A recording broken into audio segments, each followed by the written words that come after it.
बरतिया बेटवा के हरिहा बाबा दुखवा विपतिया।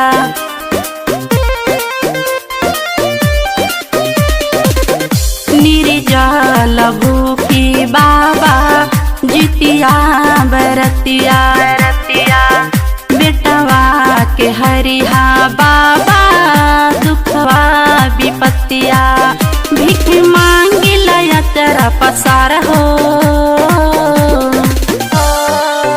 रहे चमकत हे बाबा बाबू के लीला रहो रहे चमकत हे बाबा बाबू के लीला रहो बाबू के लीला रहो।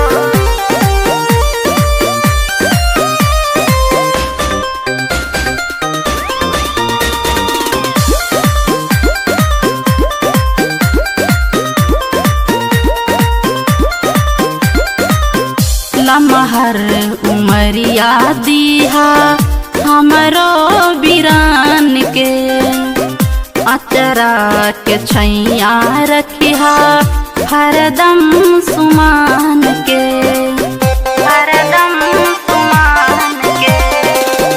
लमहर उमरिया दीहा हमरो बीरान के अचरा के छैया रखिहा हरदम सुमान के। जिया जुग जुग बेटवा हमार हो रहे चमकत ए बाबा बाबू के लीला रहो रहे चमकत ए बाबा बाबू के लीला रहो बाबू के लीला रहो बाबू के लीला रहो। Music by Gulshan club.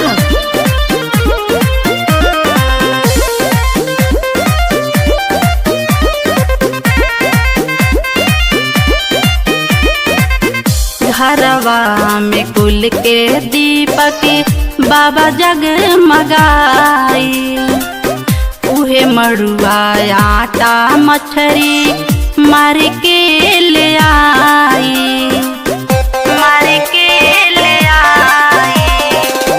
घरवा में कुल के दीपक बाबा जगमगाई उहे मड़ुआ आटा मछरी मार के ले आई परम तरब उहे खाई के आहार हो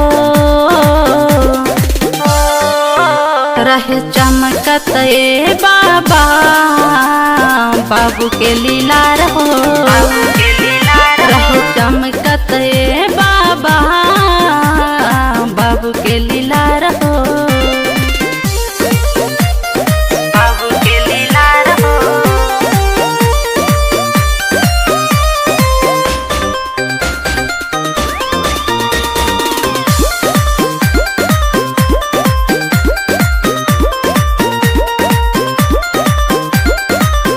हर साल जितिया गोसाई रउआ के पूजब बेटवा लखरऊ पासे रहल न भूलब रहल न भूलब।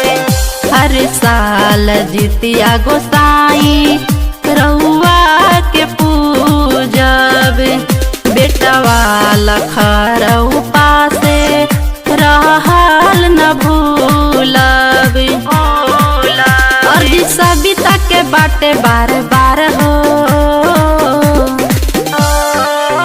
रहे चमकत ए बा